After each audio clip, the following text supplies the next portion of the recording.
কেন প্রোগ্রামটা বাতিল করা হলো? আপনারা জানেন যে বাংলাদেশে আমাদের বিশ্বকবি নোবেল লরেট রবীন্দ্রনাথ ঠাকুরের যে পৈতৃক ভিটে সেখানে পরিকল্পিতভাবে আক্রমণ করা হয়েছে, ভ্যান্ডালাইজ করা হয়েছে।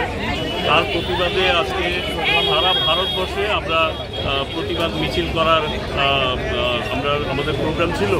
কিন্তু আজকে একটা দুর্ভাগ্যজনক ঘটনা ঘটেছে। আপনারা জানেন গুজরাটে এয়ার ইন্ডিয়ার একটা ফ্লাইট দুর্ঘটনাগ্রস্ত হয়েছে। সেখানে 150-এর উপর ভারতীয়, বিদেশের মধ্যে পর্তুগিজ নাগরিক ছিলেন, কানাডিয়ান নাগরিক ছিলেন, এবং সেটা একটা হোস্টেলের উপর ভেঙে পড়েছে। প্রচুর জানমালের ক্ষয়ক্ষতি হয়েছে। এটা একটা দুর্ভাগ্যজনক ঘটনা। এই ঘটনার পরিপ্রেক্ষিতে আজকে আমাদের যে কর্মসূচি ছিল সেটা আপাতত আমরা স্থগিত রাখছি। পরবর্তী যেহেতু রবীন্দ্রনাথের বাড়িতে আঘাত, সেটা জাতির উপরেও আঘাত, সেটার প্রতিবাদ আমরা করব। কিন্তু আজকের জন্য আজকে যে দুর্ভাগ্যজনক ঘটনাটা ঘটেছে এটাকে সামনে রেখে আজকের সমস্ত শুধু আমাদের এই কর্মসূচি না, আমাদের দলের যত কর্মসূচি ছিল সেগুলো আপাতত স্থগিত রাখা হয়েছে। পরবর্তী সময় আপনাদের জানাবো আমাদের পরবর্তী কর্মসূচি কী থাকবে। আচ্ছা, আজকে যেহেতু প্রোগ্রামটা পোস্টপোন করা হয়েছে, সেই দেশে যে বাংলাদেশের যে বর্তমান সরকার শাসক চালাচ্ছে তাদের প্রতি কি বার্তা রাখবেন এখান থেকে? দেখুন, আপনারা দেখেছেন ইউনূস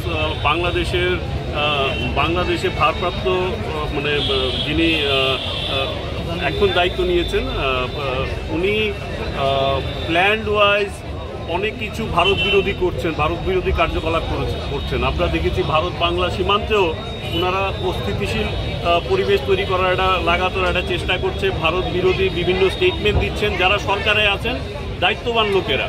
তো এই রবীন্দ্রনাথের বাড়িতে যে ঘটনা ঘটেছে সেটা একটা আইসোলেটেড ঘটনা না, এটা একটা বিগার কনস্পিরেসির একটা অংশ।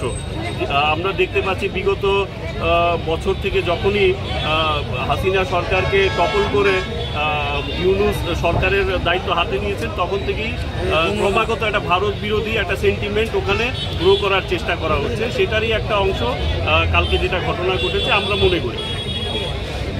এটা কি বার্তা রাখবেন? এই বার্তাটা কি, ভারত বাংলাদেশের অনেক পুরনো সম্পর্ক। আমরা বাংলাদেশকে আর্থিকভাবে অনেকভাবে উঠে আসার সুযোগ আমরা করে দিয়েছি ভারতবর্ষ। আপনারা জানেন যে বিশেষ করে গার্মেন্ট সেক্টরে ভারত নিজের গার্মেন্ট সেক্টরকে পেছনে রেখে বাংলাদেশকে ওঠানোর চেষ্টা করেছে, যেন আমাদের প্রতিবেশী রাষ্ট্রগুলো স্থিতিশীল হলে ভারতবর্ষ স্থিতিশীল থাকবে।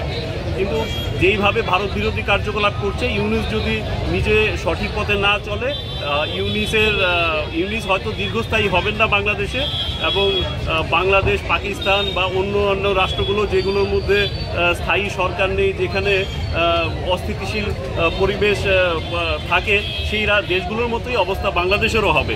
বাংলাদেশের উচিত ভারতবর্ষের লাইন টো করা।